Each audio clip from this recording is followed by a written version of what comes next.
With the release of the brand new Zombies map, The Tomb, fans are divided. Is this really one of the worst maps in Black Ops 6 Zombies? Or is it surprisingly really fun? And what does this mean for the future of the zombie mode? All of these questions and more on the 13th episode of the Mystery Box Podcast. Good morning, you beautiful people. I hope you guys are having a wonderful day today. Welcome to the 13th episode of the Mystery Box Podcast. Today we are talking about anything and everything The Tomb. And you better strap yourselves in. I've got some pretty hot takes about this one. And I think later in this podcast, I'm actually going to go back to some old Black Ops 3 videos and look at the comments of those videos and see if there's really any difference between the zombies community today versus what we were saying, 8, 9, 10 years ago. Like I said, it's going to be a fun one. Hopefully you guys enjoy it. Now let's talk about The Tomb. I know there's been a lot of discussion, lots of controversy over The Tomb, but to put it as simply as I can, The Tomb is basically almost exactly what I expected it to be. The 115-day blog post outlined basically everything we were going to get and actually put it in pretty clear terms of what to expect. They said they were basing this around Liberty Falls. It was going to be a Liberty Falls-like experience, so that right away told me, okay, it's going to be really simple, not going to have a long or big Easter egg quest like Terminus or Citadel. They teased the return of the ice stuff, so that's kind of what we expected, and then they outlined the Mimic that we were going to get, as well as showing us a picture of the Amalgam and the Doppelgast. So yeah, that's basically what I expected, and that's basically what we got. And if you listen to my previous podcast, you know that I wasn't really excited for this map. I mean, I was excited for this map. It's more zombies and everything, and I love Black Ops 6 Zombies, but I was a little bit worried about not liking this as much as the other maps. And I've got to say, I'm actually kind of pleasantly surprised, or I'm liking The Tomb way more than I think I should like The Tomb. And I think I know why. When thinking about what The Tomb does the best, what it does better than any other map we have here in Black Ops 6, and maybe the best isn't the best word to use here, what unique offering does The Tomb have? I actually came up with quite a few things, and perhaps the most notable thing that I felt, especially with the first couple of days, was the difficulty. This is like a difficult map, at least learning it. It took a long time to get comfortable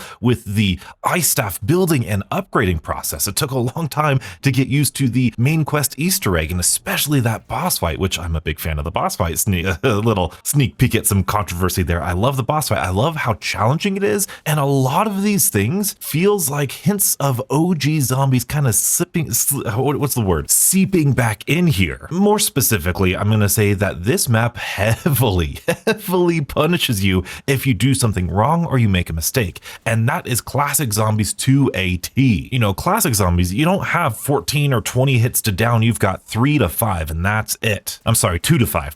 I'm sorry, Classic Zombies players, 2 to 5 hits and then you're down. And much like in this Easter egg, in this boss fight, if you do something wrong, if you make a mistake, especially in the boss fight, that one Doppelgast with the Sentinel artifact imbued in it will one-hit kill you or two-hit kill you if you've got armor, I think. I still haven't been one-shot by it yet in all the times I've done the Easter egg, so I'm pretty proud of that. But not just in the boss fight either. If you get too far away during the escort step of the ice staff upgrade, it will fail you. If you put in the wrong codes of the ice staff upgrade, it will drop you from the air and it will kill you unless you have that stamina augment. That is the sort of binary, like heavy fail state that Classic Zombies really was all about. I remember back in Dreisendraw when they were figuring out the Easter egg, I think it was like Noah and MZ Sportshawk and Rad Austin was in there. I forget who else was in there. Maybe it was Pizza. Oh, I'm sorry. I forget who else was on that team, but they got to the boss fight and then the Keeper just one shot killed them, wiped them all and completely destroyed their run. One hit kill. That was it. That is Classic Zombies to me. That is like totally what Zombies was about. And I heavily feel that here in The Tomb. And overall, the difficulty of this map is really fun because it's more of a gameplay focused thing. That means that there is that depth that you have where you can come back to this map and replay it and get better at it and get better at it and get better at it. I remember taking like the whole day after the map was released to just grind out Easter egg runs and to really figure out all the things about it. And I died so many times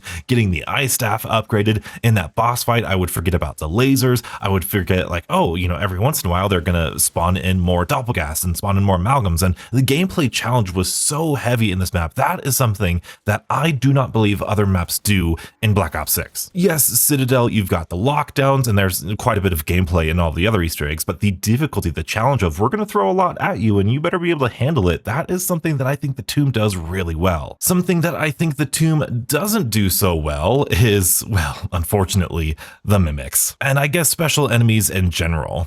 Thinking about modern zombies, there are a lot of fundamental changes that that a lot of people tend to disagree with, whether it's the kill streaks, the salvage, the armor, the loadout system, the point system, the whatever it may be. I feel like for the most part, I kind of understand where the developers are coming from when they make those sorts of gameplay changes. That being said, I genuinely have absolutely no idea why modern zombies and modern zombies developers are so obsessed with spamming us with all of these special enemies. And I don't mean that in a derogatory way or in a negative way. It's just that I actually don't know, and I would love to have some insight with that. In my mind, the way I think about it is the core gameplay of zombies is surviving the waves and waves of zombies. And maybe you have hellhounds thrown in there, maybe you have some pest type enemies like the vermin play that role, and the parasites play that role here in Black Ops 6, to where they're spawning in with the horde, but they don't take a lot of damage to kill, so it's pretty easy to manage them. And then once you kind of get comfortable with the horde and everything, that's when you throw in a special enemy or an elite enemy like a Mangler, like a Panzer, like a Margwa, and that every once in a while is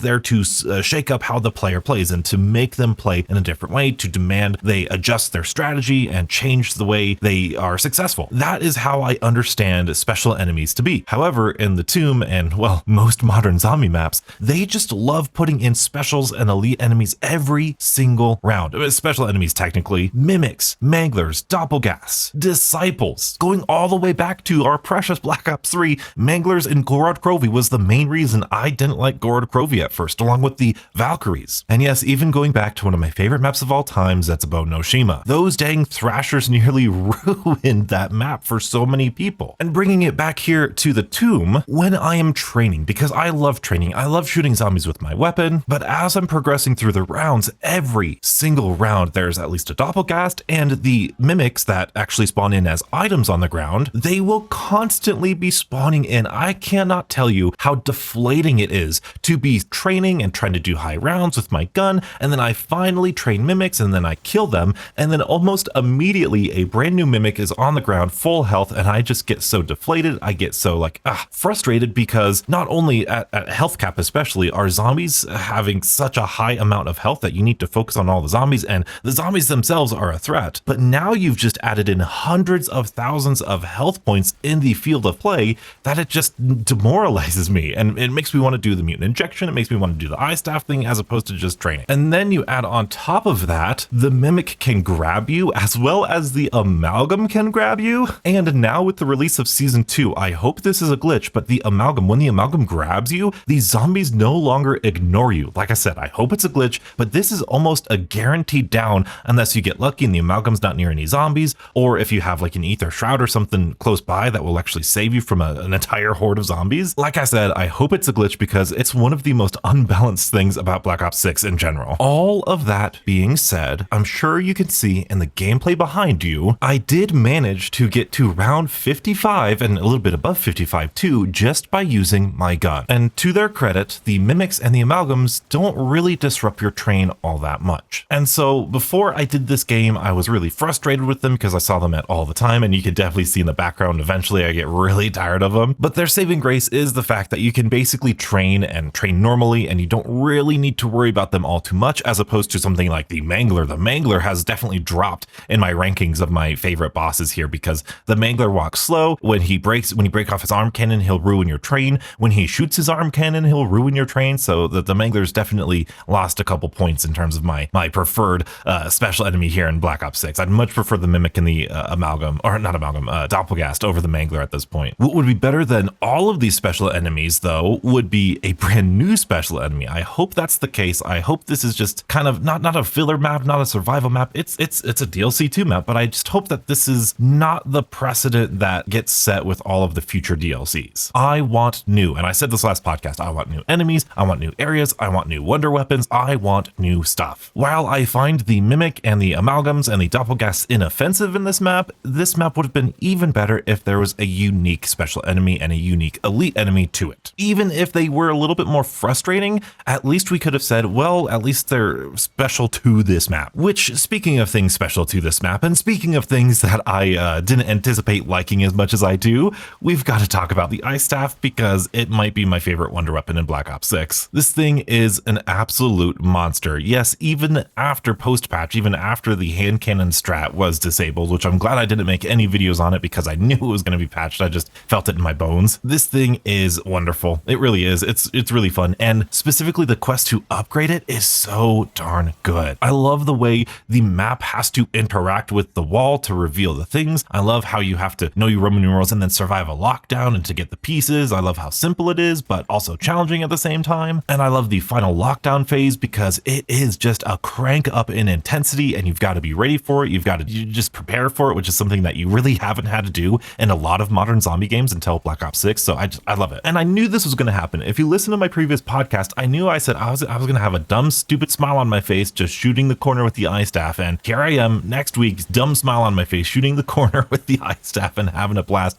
getting to round 100. I like it so much that when I released my poll about what your guys' favorite wonder weapon was in Black Ops 6, I was mind blown when the overwhelming majority said that the swords were still their favorite wonder weapon. I'm guessing that's because the swords are a little bit easier to get and there's 4 of them and they're a little bit more bang for your buck, I guess. The sword, like I said, you've really got to be prepared and you've really got to dedicate yourself to getting it. It's only one of it and you need to upgrade it for it to be useful. So I understand now, but I was so in love with this thing when it first came out, especially the animations. I think live on camera, I was like spectating, what was it, like Stanley or Lego when we went down in the boss fight. And I saw one of them using the eye staff and I was like, wait a minute, that's what that looks like? That's what the animation looks like? I love the little shakiness of your operator's hands of, you know, holding so much power in there. It's so great. And I love the fact that the high round strategy utilizes it. I did manage to reach round 100 with it. It was a lot of fun. And especially it was a lot of fun because you had to use the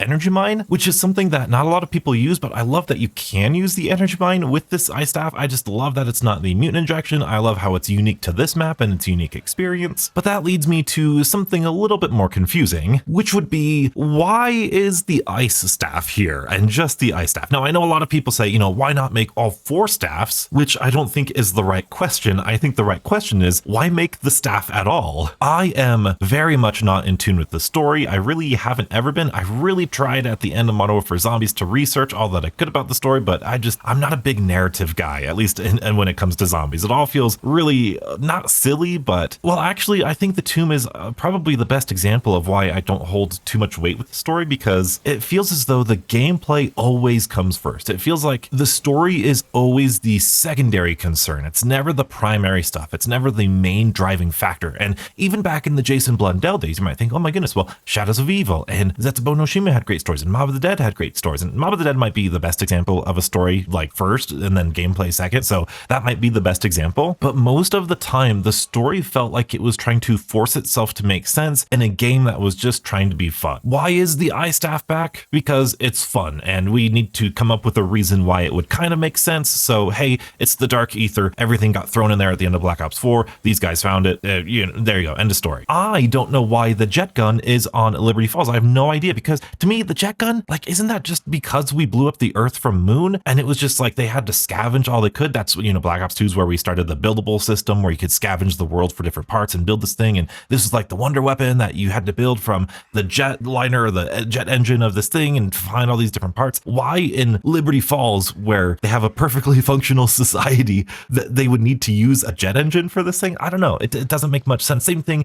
Actually, now that I'm thinking about it, the ice staff might make a little bit more sense, because if you find it in the dark ether, or, you know, you're in this kind of dark ether nexus of this world and the dark ether world of games past, it kind of might make more sense why you would find the ice staff here. And I'll be honest, I very well might just be regurgitating that because I watched a Godzilla 150 video talking about how that's his kind of headcanon, that it almost makes it cooler because all of our old stuff from the old storyline is really spread out across here, and the fact that we only found one and it's this powerful enough to be the wonder weapon on this map is almost cool in the lore sense. But again, I'm not a storyline guy, but that is, I think, one of, if not the single weakest thing about this map. And of course, that leads us to talking about the intro and outro cutscenes, because first of all, we didn't get an intro cutscene, which was very surprising to me. And then the outro cutscene was really just a line of dialogue by Sam, and just kind of blueprints of Liberty Falls and the Sentinel artifact. And when I first saw this live and, after I kind of thought about it a little bit, I was like, you know what, let's not jump to conclusions. A lot of people were saying, hey, it's because of the actor strike, the voice actor strike, and I was like, hey, let's not blame something that we don't know for sure is the reason for this. But then after thinking about it a little bit, I was like, I really hope it's because of the actor strike. Like, if this was just what they had in mind for this map, like, that's a big yikes, because no intro cutscene is just, it's a step backwards, because even Liberty Falls got an intro cutscene. Now, I will argue, like, the end cutscene of Liberty Falls was just you, like, going down and then listening to a piece of dialogue by a scientist, so that wasn't that great, but I really hope they had more in store for this map. I really hope they had more implications. I really hope that the characters had more to say about the Sentinel artifact and that boss fight and everything you had gone through. I know people have said that, like, oh, well, the end of Citadel really was the intro of this map, and maybe I could see that, but I just don't necessarily buy that excuse. I feel like they could have done something really creative. They could have talked about how the characters feel about Richtofen being the son of Professor Kraft. They could have explored Maya and why she's still here. There's just a ton of different things. Like I said, I'm not going to dwell too much on it because we don't really know the answer, and it really is just a net negative. But I did want to say about the actor strike and the AI stuff and the voice acting specifically, I am incredibly ignorant when it comes to that sort of, like, I don't know, office politics or, negotiating or whatever you want to call it. So I'm not speaking from any level of authority here. But that being said, if this is the trend, if that really is the reason why we didn't get the intro outro cutscene of the tomb, then the leaks were probably true in the sense that, like, yeah, Treyarch would be like panic mode because their current game,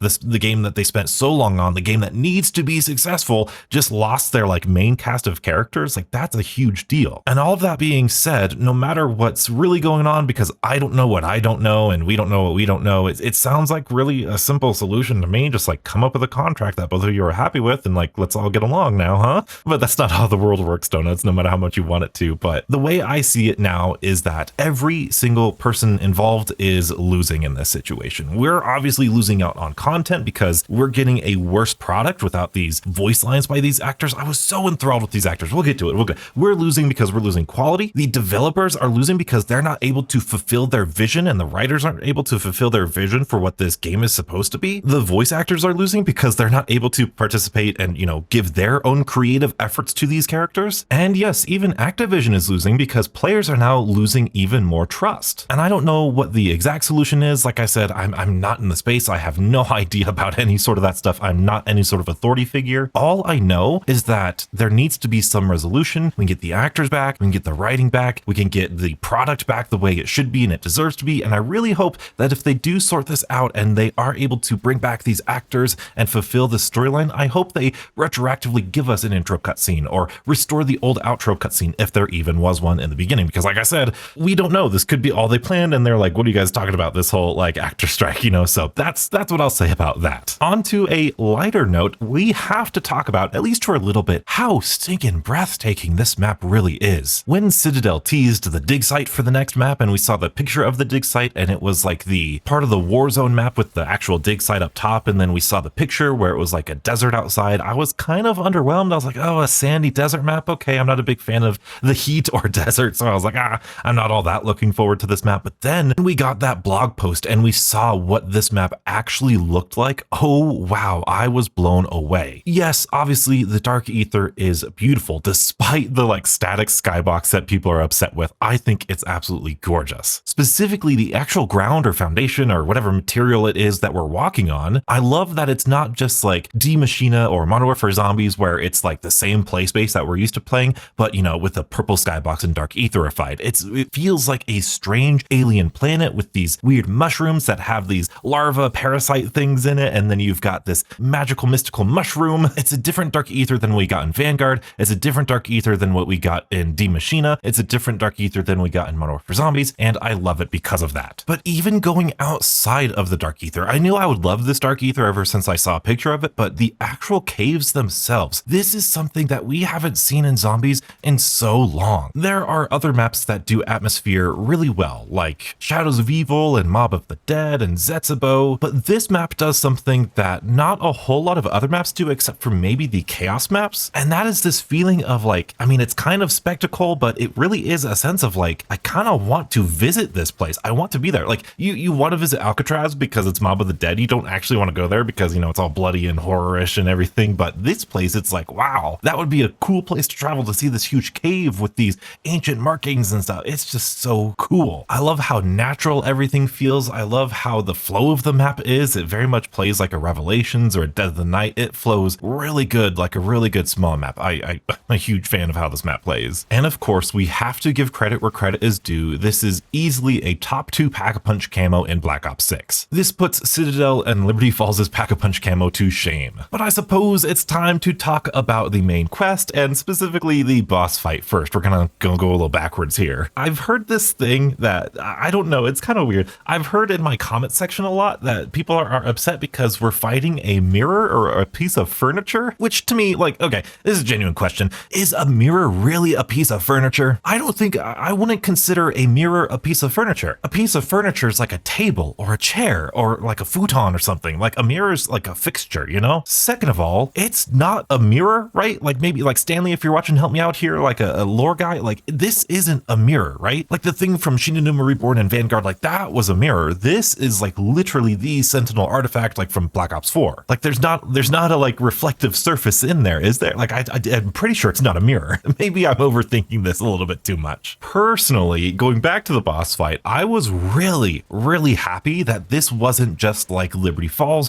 where it was just like a lockdown where you had to beat just big enemies. Like, no, the Sentinel artifact was literally something that we needed to overcome or defeat or like capture, whatever word you want to use. I like that was the thing that put up a fight. And I know that might seem a little like nutty, but in the past we fought like, you know, a Takio that was made into a Thrasher. Like that was kind of a weird boss fight. Like there's just been a lot of other boss fights like the Shadow Man boss fight and even maybe like the DE boss fight where the boss itself really wasn't the problem. Actually, the more I think about it, the more I think this boss fight is very similar to Horizon Draha. The main boss is only vulnerable once you do a certain thing and it's only for a certain amount of time and you've got to deal enough damage in order to damage them. Yeah, this is basically like the DE boss fight if you really think about it. You've got to kill the panzers and the zombies so that way you get a spot to damage the keeper, and you've got to kill the amalgams and the Sentinel artifact imbued person here, the HVT, to deal damage to the Sentinel artifact. It's actually pretty similar. Wow, I didn't know that until just now. But that being said, like I said earlier, how this is a very punishing sort of strategy or map, I do love how the most effective strategy is using the eye staff in the boss fight. I love how many different stages there are. I like how it's a very intellectual. Okay, you've got to use your spacing, you've got to train around, you've got to kind of understand your basics of zombies, of how to move. Managing when you kill that Sentinel artifact zombie is very important, so that way you're not killing it while it's in the middle of all of these other zombies. It's a very strategic boss fight, and I was very pleasantly surprised. I think it's much better than, hey, kill these HVT manglers and kill these HVT abominations and you're done. Which if we then kind of peel back and go to the regular steps of the Easter egg, yes, this is one of the simplest Easter eggs we've ever gotten. It's just get the ice staff and then perform 4 different lockdowns with all the 4 different types of zombies on here, or special enemies. And yes, that's pretty disappointing when you look at some of the stuff we've had in the past, like Citadel's quest, and especially the Terminus quest was pretty involved. But I will say that is kind of what I expected, because they again said it was going to be very much like Liberty Falls, where it's going to be a simpler experience. They didn't say simpler, but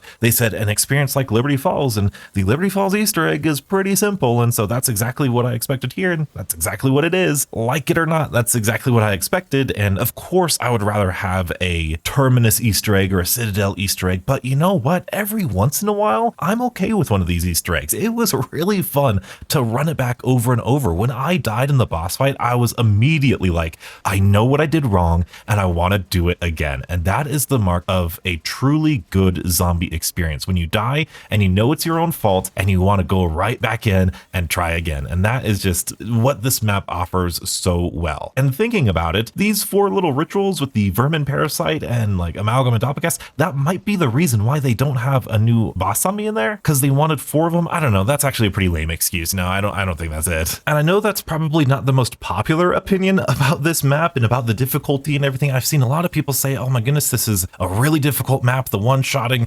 doppelgast in the boss fight needs to be tuned. And personally, that's how I felt at first. But honestly now, I kind of hope Treyarch doesn't nerf it. I kind of hope Treyarch keeps it as difficult as it is right now. When looking at this map and how it fits into Black Ops 6, I think it needs to be that difficult. I think you need to have that really harsh, punishing gameplay in order order to fulfill its role as a smaller yet challenging map. That's where the replayability comes in. When you see that Doppelgast running after you, you've got to put it in your brain, run away, get as far as away. You cannot rely on, like I said, your 14 hits to down with your armor plates. You're one hit down, and you've got to manage that. If it were every single enemy and every single zombie, yeah, I think I'd have a problem with it. But as far as my strategy is concerned, using the ice staff and spamming that's been doing me really good, and I think it's really well balanced for solo. A co-op's a whole other thing. Public matches, that's another thing. I've been getting a lot of comments about public matches being terrible, and I thought that was just common knowledge. I thought playing with randoms was just like a no-go for zombies players, but I get a lot of comments saying that they're frustrated because public matches, they don't upgrade the ice staff or they troll people, and I always thought that like people figured out if you really want to experience a map, you go in like solo or with a group of friends who can handle it. Because this has been a thing for all the time. It has not been a Black Ops 6 thing. This happened in Shadows of Evil. This happened a lot in like, what was it? Shangri-La. Shangri-La, you had to get every player standing on a specific spot to open up Pack-a-Punch, and like public matches, good luck with that. But then during the quest, I remember a few people here saying like specifically the lantern step of the ice staff upgrade where you have to shoot the lanterns within 10 seconds. People were saying that they were frustrated with that because it made no sense and it was so logical, and how are we supposed to find that out? And I just couldn't help but think like, oh boy, if only you knew what we had went through. That is, again, kind of what I remember about classic zombies. A lot of the time, the more challenging or complex Easter eggs that takes us a long time to figure out, the reason it takes us a long time to figure it out is because the steps don't actually make a lot of logical sense. And so yeah, shooting the lanterns doesn't make a lot of sense, but ultimately it is nowhere near as bad as what we've had in other maps. Especially famously, even Kevin Drew admitted this, the rock step or the bone step in Revelations was especially bad. I mean, that step alone, or even the keeper ritual step in Revelations, took us so long. Actually, I forget what step it was. It was one of those, the bone step, the rock step, or the keeper ritual step. That map lasted 9 days. The reason why it was so popular, the reason why there was hundreds of thousands of people watching those live streams, because that was the longest I think we had taken to figure out a main quest of a map before. And all it took was for the Easter egg to be absolutely nonsensical and completely unfair. So shooting lanterns, I'll take you every day over the Revelations Easter egg for sure. Now, for as much fun as I've been having with this map, admittedly, and really enjoying myself, like I said, I feel like I've been enjoying myself way more than I have any right to with this map. Between the difficulty, the ice staff, the atmosphere, like the training spot you've seen me train in is like the most beautiful training spot I think I've ever had. I love the zombie models. I love this atmosphere. There's so much good about this map, but what does this mean for the rest of the DLC, and what does this mean for Black Ops 6 Zombies? What sort of precedent does this map set, and what should we expect going forward? And this is a case where I'm going to really highly suggest that we be prudent in our discussion. The sentiment about zombie games would be radically different if you only judged them by their first 4 months of content. Mob of the Dead, I think, came out in April for Black Ops 2. So Black Ops 2 for like 4, 5, 6 months had to live with Transit, Die Rise, and Nuketown as their only maps. Black Ops 3 admittedly had Shadows of Evil and Dreisendrache, 2 of the best, and then The Giant, which was one of the best from World at War, but there wasn't any Gorod Krovi, there wasn't Revelations, there wasn't Zombies Chronicles. That was a very different game before those maps came out. Black Ops 4 had Dead of the Night and before Ancient Evil, and in my opinion, we were living good back then. 5 zombie maps, that's crazy. My point is, there's still a lot more content to be had and discussed, and that will change how we feel about Black Ops 6 going into the future. So I don't think it's fair to make sweeping statements or overarching statements like, oh my goodness, this map ruined Black Ops 6 Zombies, or it saved Black Ops 6 Zombies, or whatever, because the fate of Black Ops 6 Zombies is going to be determined much later than this, and probably on an individual by individual basis. Unnecessary prefaces aside though, I think it is very dangerous to have a map that has reused bosses and a reused wonder weapon as a main DLC. Depending on how many DLCs we get, that could heavily affect how I personally view this. If we get more than 4 DLCs, and those DLCs are as in-depth and complicated and big and as specifically new as something like Terminus and Citadel de Mor is, then absolutely this little map like Liberty Falls, it's fun, it's a tiny little appetizer map, great. If we only get 2 more maps like this, and one of them is like Terminus and the other one is like this again with reused bosses and reused wonder weapons, that is going to be a huge hurdle. That's going to be a big stain seen on Black Ops 6. As much as you've heard me love this ice staff, I would have loved a brand new wonder weapon even more. Well, that might not be fair. Here's a better way of putting it. I would have found more value in a new wonder weapon. Even though I like the ice staff more than I like maybe the beam smasher, I value the beam smasher and I appreciate the beam smasher way more than I appreciate the jet gun, even though it's a better jet gun, and the ice staff. I have already played Origins. I've already used an ice staff to get to a high round before. This isn't a new experience. It's a new setting. And yes, it's an old wonder weapon, so it makes it a little bit more fun because it's been a while since I've done it. But ultimately, this is a new game and I want new things to experience. Same thing with the bosses. These are my favorite bosses. I like the Doppelgast and the Mimics way more than I like the Manglers.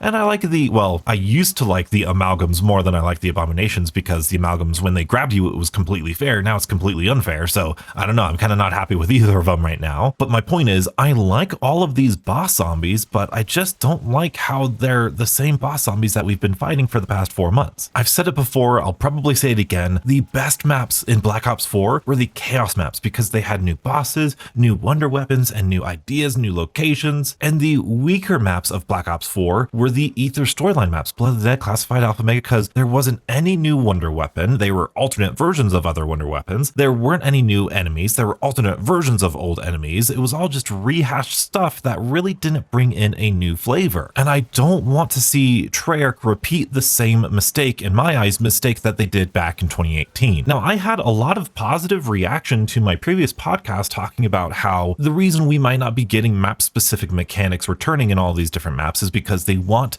the zombies experience to be really consistent across all of these maps. They don't want somebody who's used to Terminus and Citadel all of a sudden be thrown into an Afterlife or Beast Mode type of map where you have to utilize a completely different mechanic in order to gain success. So thank you for the positive feedback for that, but that almost makes me think that that's what they're doing with the zombies as well, and these boss special enemies. They want this experience to feel very consistent throughout the entire game, and because players know how to deal with amalgams, they know how to deal with Doppelgast, maybe that's why they're on every single map. I don't think that's a good reason. I'm just saying that might be what they're thinking, because when you do go back and look at some of the old zombies games, because when you do go back, like I said, Zetsubo no Shima, in my eyes, was substantially worse because of the boss zombie that was unique to that map. And so maybe they want to see what bosses we like, what we don't like, and put those in the upcoming maps, so that way it's not a gamble whether or not the majority of people will like or dislike this one unique boss zombie. Again, that's not what I want, but maybe that's their line of thinking. Now, I do also know, like, this was something in World War II Zombies that I think Sledgehammer talked about, how they wanted this like ensemble cast of enemies that traveled throughout the map so that the whole story felt consistent. That could be part of it too. And then they did introduce like a new boss zombie on every single map that was unique to that map, which was good. But like I said earlier, I just don't understand the role that they think that special enemies serve, because in my opinion, the best thing about zombies, the peak of zombies, where zombies is at its most fun, is when I have a horde of regular zombies and I shoot and kill those zombies with my gun. Anything that detracts from that, anything that makes me stop doing that, I don't like. And that's just my personal preference. So when I have a horde of zombies and then a Mangler comes in or a Panzer comes in, yeah, cool, let's change my attention, take care of that threat. Cool, I've beat that boss fight. It's almost like a mini boss fight like the Panzer is. I beat the boss, I beat the special enemy, and then I am awarded, I can resume training and killing zombies, normal zombies, like normal. But with this ensemble cast idea of special enemies, when there is always a Mangler present, when there's always a Doppelgast present or a Mimic present, it no longer becomes a boss that I need to overcome. It just becomes the gameplay, and that gameplay just turns me off of playing the game. When I'm more focused on killing the 4 Mimics that are in my horde instead of actually just,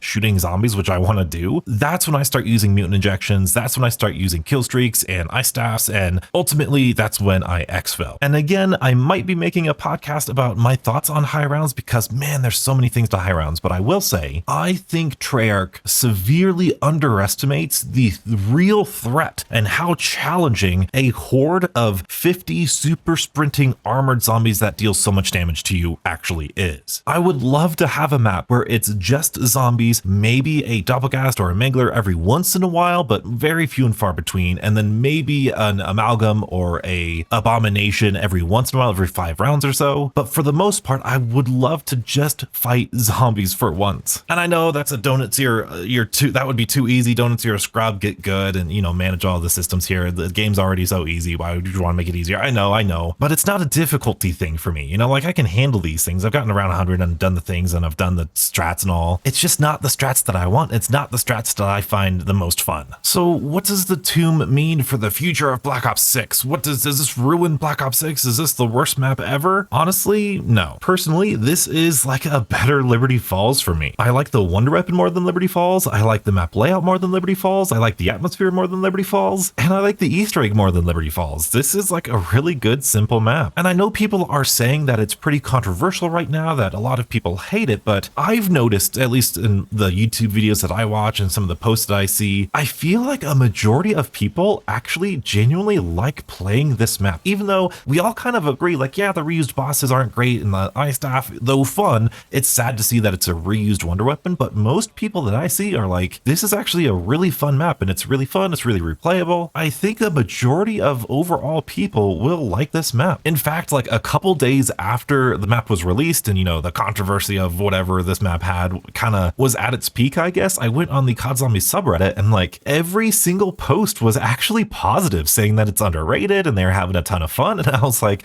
let's go COD Zombies subreddit, like with the positivity. That was awesome to see. And I know, especially over the past couple months, the negativity in zombies, this is always the time of year where the new toy is not new anymore and you might be nervous about it. And in the past, this has been where I have taken a break from zombies or I've gotten really discouraged about the community. I remember in Black Ops 4, this might be a crazy story if you weren't there. You really had to be here to experience it. But during Black Ops 4, after like a month of the game being out, there was a disgruntled QA tester. I don't know if we're supposed to talk about this anymore, but like this QA tester had a bad experience or didn't like someone. I don't know what went on, but he leaked like almost every single side quest of all of the Black Ops 4 maps and the plans for everything. And he was bashing Treyarch and all these things.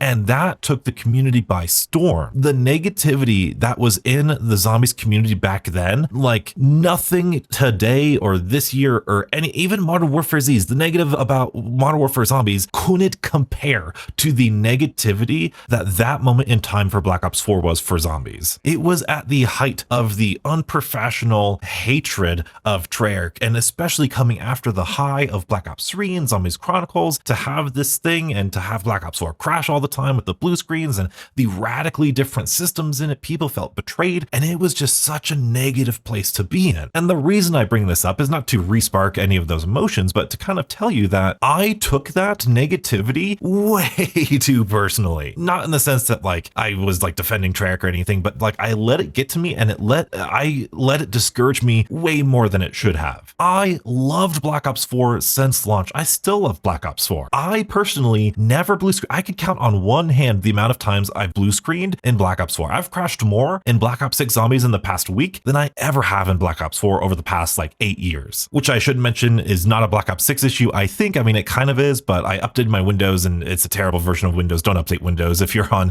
23H2 or something. And then after a while, Dead of the Night came out and there was no marketing for that. They didn't do it because I think it was leaked early in like Australia or something. So everyone was upset about that, even though we got an intro cutscene and this amazing quest and Easter egg. Ancient Evil comes out. Everyone kind of settled down a little bit after a couple months, but then Alpha Omega comes out and it's a remake of Nuketown and there's nothing a whole lot new and people are just really upset. And then Tog Der Toten comes out and YouTubers and people who I have on like my Mount Rushmore of traditional classic zombies YouTubers were just so negative and annoyed and frustrated with the game that it affected me, and I was frustrated and I was annoyed, and so that led me to not play zombies. Except for JC Backfire. JC Backfire, you're a real one. You're awesome. Always been awesome. But anyway, all of that negativity, even if I liked Black Ops 4 and I was having a good time, still being in that community, being in that environment of negativity can get to you. And I just want to say, if you feel like you're being bombarded with negativity, even by your favorite YouTubers or your favorite subreddit or Twitter or whatever, it's okay to give those a little bit of a break and just enjoy zombies. We all enjoy zombies for very different reasons. I've said this before, but go look at your favorite YouTubers' ranking list of their favorite zombies maps,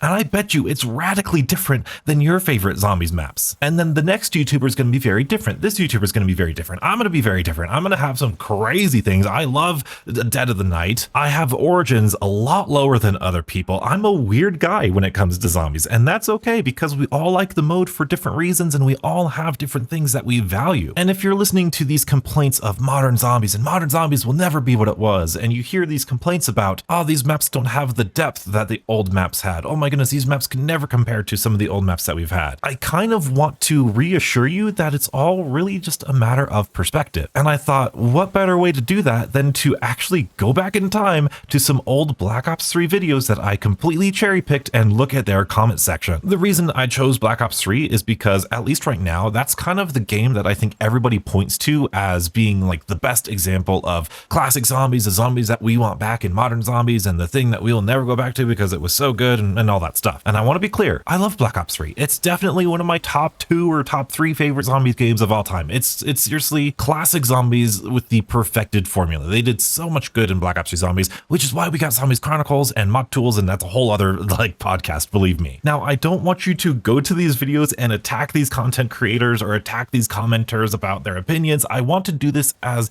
an intellectual exercise. We are currently in the middle of a zombies game's life cycle, and that feeling and that atmosphere is very different than how we think about the game after its life cycle. And so we're going to start with Why Shadows of Evil Sucks by Swifters here. Again, no hate. This is clearly a video negatively talking about Shadows of Evil. Again, I'm not saying I agree with this, but this is just a taste of what people thought, or what some people thought, as Black Ops 3 was happening. First comment is, Zombies is supposed to be about zombies, not octopuses. Remember back in World at War and Black Ops 1 when zombies had the classic creepy survival feeling and characters that didn't make you lose interest in like 2 matches? Well, it's all gone. It's all gone in this map, as it's an arcade feeling jazz dance. COD needs to stop catering to 11 to 14-year-olds who claim it's the best because they never played the originals. I hate this map only because you have to do a million things before you can actually do what Zombies is made for. And then the replies to that, yeah, totally, it sucks because like 1 or 2 times, yeah, sure, but it sucks to do it over and over and over again every single time. There's only a few places to train. It takes 2,000 steps to pack a punch and get Wonder Weapon. All short corridors and turns give me motion sickness. I'm more into zombie maps like Kino or Doris, not because they're classics, but because you're just meant to shoot zombies. I've been playing zombies for 10 years and I hate SOE. Too many complicated steps, too many stupid bugs and monsters, and beast mode is just stupid. You don't need to be a casual to not want to play this overly complicated, gigantic, annoying map. I hate how everything can corner you. It's a big map, but every room is so narrow and small with so many objects to get caught on, it's easy to get trapped. This map makes transit look like a masterpiece. I'm not making these up. These are real comments from real people. And I don't mean to dismiss their negativity. That's actually kind of the point that I'm making here. These sentiments were very, very common, especially during Black Ops 3. Another video here, Why Shadows of Evil is bad, Black Ops 3 Zombies too hard for casual players. I just want to kill zombies, grab wall guns, turn on power, upgrade. Old school zombies. Way too complicated to be a starter map, most confusing I've ever seen. Shadows of Evil looks like its own game. Rituals, becoming an octopus looking dude, eating gumballs and turning on power, like what's going on? I'm not a fan of Jason Blundell because of how complicated he makes his maps. In Black Ops 1, World at War with Jimmy Zielinski Zombies was more fun and simple. I mean, I like Jason Blundell's maps, but he makes them way too complicated than they should be. And again, I'm gonna emphasize, I don't agree with all of these things. I very much like Shadows of Evil. I like the in-depth maps that Jason Blundell gave us. I love Dead of the Night. I love Ancient Evil. I love the in-depth stuff and the main quests and all that. And I know there's a lot of us in the community right now saying we need more depth to these maps. We need more complicated stuff that takes a while to figure out. And I just want to bring to our attention the fact that not everybody feels the same. And when we were getting those types of maps, when we were in the best days of zombies, when we were having the best time, oh my goodness, Der Eisendrache, Shadows of Evil, Gorod Krovi, all these amazing maps, and we were having a blast, not everybody was. People thought that they ruined zombies in Black Ops 3. People wanted to go back to World at War and Black Ops 1. Let's talk about Shinonuma from The Smith Plays. There's Donuts always giving his little tips and tricks even 8 years ago. Let's face it, there's never going to be an easy map ever again like Kino. True. Hey, it will force all the noobs out of the community, not unless the community gets together and makes them stop making these bad maps. Way too tedious. This is what I can't stand about zombies anymore. They are just turning it into a game of steps. I can't stand the idea of having to go through so many many steps just to get a certain weapon. It is like zombies nowadays is just a bunch of tedious steps. I wish they would make zombies for the more classic zombies players. The idea of this mode was to jump on with some friends and see how high you could get. Now it is jump on, have one guy hold a crawler while everyone else finishes these steps they are watching a YouTube video. I miss the World at War map style where there was a plug play feel. Zombies is starting to feel like a chore. Every map just devolves into save a crawler while we have to go do stuff if we want to survive, and I hate it. How about bring back Kino der Toten but extend it to like a basement below the theater? Bad map in my opinion, no replayability, and more like a botanist simulator. That's a great perspective because we always say, oh, the depth of the maps, all these in-depth Easter eggs and the big power quests, they add replayability. But do they add replayability? That's actually an interesting question. I remember talking long ago because Black Ops 3 was like the time that I really got into zombies, and I remember saying that like maps like Shadows of Evil and Zetsubo no Shima were like a one game a week type of map. They were so in-depth, they took so much effort to do that once you did them, you really got into them and you explored all that you could, and then once you were done, you were kind of done with that map for a little while. And then you could play Dreisendraha, which is a little bit simpler, you can go play the Giant, which is a little bit simpler, and you're kind of starting to see my point, hopefully, where in Black Ops 6, yeah, we have Citadel, we have Terminus, but those are kind of already more complicated than Liberty Falls or the Tomb. I've heard people say, legit people, YouTubers, comments, Reddits, whatever, that they don't like Terminus because they don't like activating the generators. The generators, the thing where you turn on, like you push a button and then you kill zombies, you know, in the zombies mode. They don't like that, which is just confusing to me. It's confusing to me, but it's what a lot of people think. I know a lot of people say the only reason Liberty Falls is more played than Terminus is because of the camo grind, but I don't think that's a good argument. I think it's true, yes, because of the camo grind, but why are the camo grinders playing that map? Because it's simple, it's easy to get into, you don't need to do a whole bunch of tasks, and you can get to the killing of zombies. And I believe wholeheartedly, even without a camo grind, that would still be the case. I believe there is this enormous community who just want to jump on the game and just kill zombies. Which brings up the question, is Treyarch sacrificing quality in order to appease that style of community? Because that style of community won't really enjoy the Origins or the Shadows of Evil or the Zetsubos or the Dreisendrahas, obviously. And I'm going to try to challenge you a little bit here because I've been thinking about this a long time. In my head, I'm like, yeah, they are sacrificing quality, right? They're taking out these in-depth Easter eggs. They're making Easter eggs more accessible. They're making the game easier, and you're losing out on that quality. And while I definitely wholeheartedly agree that there is a line to draw that says, hey, no, that's quality stuff, you shouldn't cut that, like, you know, voice actors and cutscenes and all that stuff. But when it comes to stuff like the main quest being really easy, or directed mode being in there, or making the high rounds a little bit easier, maybe it's no longer a question of quality, but maybe it's a question of value. What do people really value? Think about it this way. We would all love to go out to eat at a fancy restaurant, dress up and do all this big shebang, but that experience is going to cost more money. It's going to cost more time. You're going into the restaurant, you're sitting down. Whereas if you're just hungry and you just need something to eat, you're probably going to go through McDonald's because that is more valuable to you at that time. Because the value is more than just the quality of the product, which is just so crazy to think about. We are willing to sacrifice quality for convenience. We're willing to sacrifice quality for easiness. There's a reason that McDonald's is like the most popular fast food restaurant because they provide so much value to so many people. But that being said, McDonald's isn't exactly known for their quality. So it's a question to Treyarch, it's a question to the artists. Are you going to be somebody who sacrifices quality or integrity or artistic vision in order to appeal to the lowest common denominator? And how far are you willing to go? Personally, I think there are some things that we can kind of let go of, you know, the really over-the-top complicated main quest. Okay, sure, let's kind of dial that back a little bit. We don't need to be shooting rocks and bones and all these random things and, you know, gravestones like in Revelations, like, okay, but where do we draw that line? And where can we, and I truly believe because Zombies is a cooperative mode, it's not a PvP mode, I think we can all be happy. And I think the Tomb does just that. I think the Tomb is like Liberty Falls in the sense that it's really easy to jump into, but it's also more difficult than Liberty Falls. It turns up the dial a little bit in intensity. It fills a completely different role than any other map in the game. And that is actually really good game design without sacrificing your quality, in my opinion. Because because we do have value in Terminus and Citadel, and hopefully in future DLCs that will be as deep and complex, and hopefully deeper and more complex than Terminus and Citadel. But it's also nice to have a varied experience and have the really easy to get into Liberty Falls and the easy to jump into and just do this really intense Easter egg like the tomb. I've seen this sentiment that every single Zombies map needs to be better than the previous, and that might make sense when you first hear it. You're like, duh, every map needs to get better. But the problem with that is that Zombies maps have never ever been on a linear scale of best to worst. You might have your linear scale, I might have my linear scale, but as we just discussed, we all have different barometers. We all value different things within the game mode itself. I played the entirety of Black Ops 4 without doing a high round, without doing a main quest.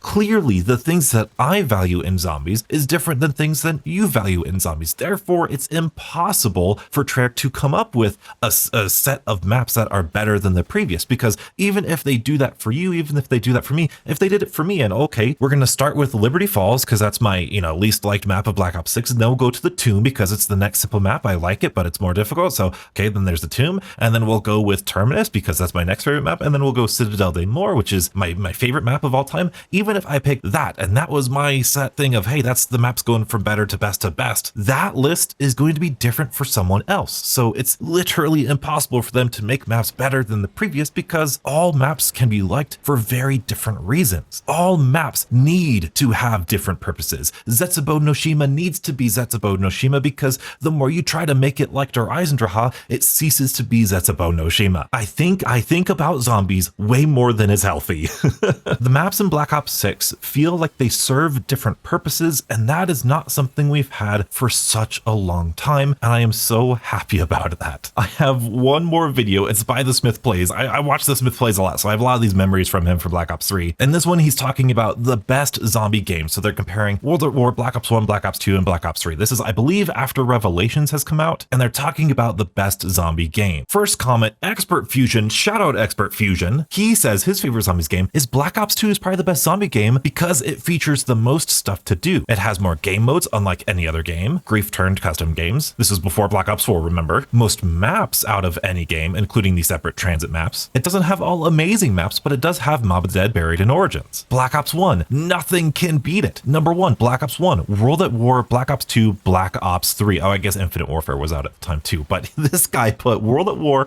Black Ops 1 above Black Ops 3. Black Ops 1 was like the contender back during the Black Ops 3 days. Black Ops 1 had the best, Black Ops 2 had 2 good maps. The best zombie game is the game you enjoyed and had the most fun. What a very insightful comment. That is actually the right answer here, but for him, it's a tie between Black Ops 1 and Black Ops 2. World at War may be the most fun zombies game, but Black Ops 1 was a good game too. Kino 5 Ascension introducing the first Easter egg, the Thunder Gun, the Matryoshka dolls. Black Ops 2 all the way. World at 1 started zombies, Pack-a-Punch, most memorable maps, the best design maps, introduced grief mode. Black Ops 3, a lot more new weapons. Okay maps for Black Ops 3. My favorite is World at War. My favorite game was Black Ops 2. Black Ops 1 is my favorite. So far, I haven't seen, oh, there you go. There's our first one. I think Black Ops 3 has the best zombies. That is our first comment in all of these comments to say Black Ops 3 is the best. Most of these comments are either memeing on Pat or they're playing a game other than Black Ops 3, which just goes to show you that like during the game's life cycle, and I guess this was before Revelate or before, it was after Revelations, it was before Zombies Chronicles had come out, but I just think it's fascinating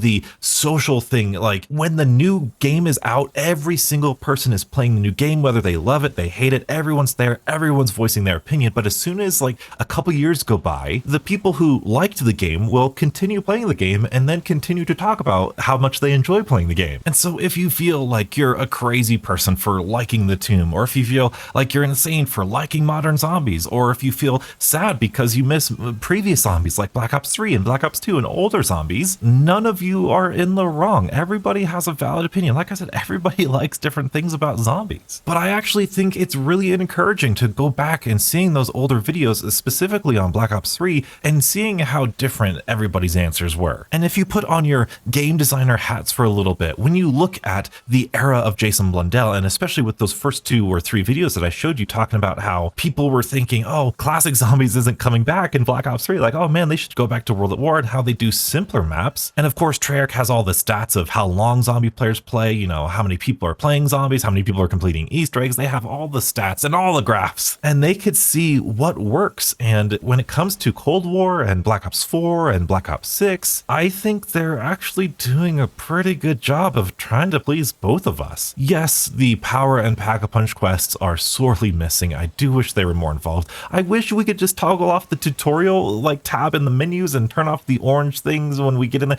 Like, I know how to turn on power and pack-a-punch in Liberty Falls. I don't need orange indicators on the doors, please. That's a little bit of a sacrifice on the hardcore players, but then we get a map like Citadel or Terminus where you have this grand boss fight and these 4 wonder weapons and 4 incantations, and I feel like that's what Zombies was during Black Ops 3 and Black Ops 4, this grandiose spectacle, and the spectacle of the Dark Ether and the Tomb and the difficulty. Like, this game, Black Ops 6, seems to have something for everyone. You won't be able to please everyone every single map, but everyone might be satisfied with at least one map, and I think that's a pretty darn good strategy if you're Treyarch. What do you guys think? Was that fun to go back and look at all those different comments of those videos? I wanted to see if I wanted to make it like a focused video, but I don't know, that's kind of not my style. So I decided to throw it in the podcast. And, you know, podcast is kind of my go-to catch-all for everything. I am having so much fun in the Tomb. I'm really excited to continue playing the Tomb. I am genuinely nervous about the future DLCs. I really hope there's more than 2 more maps to hold us over for the next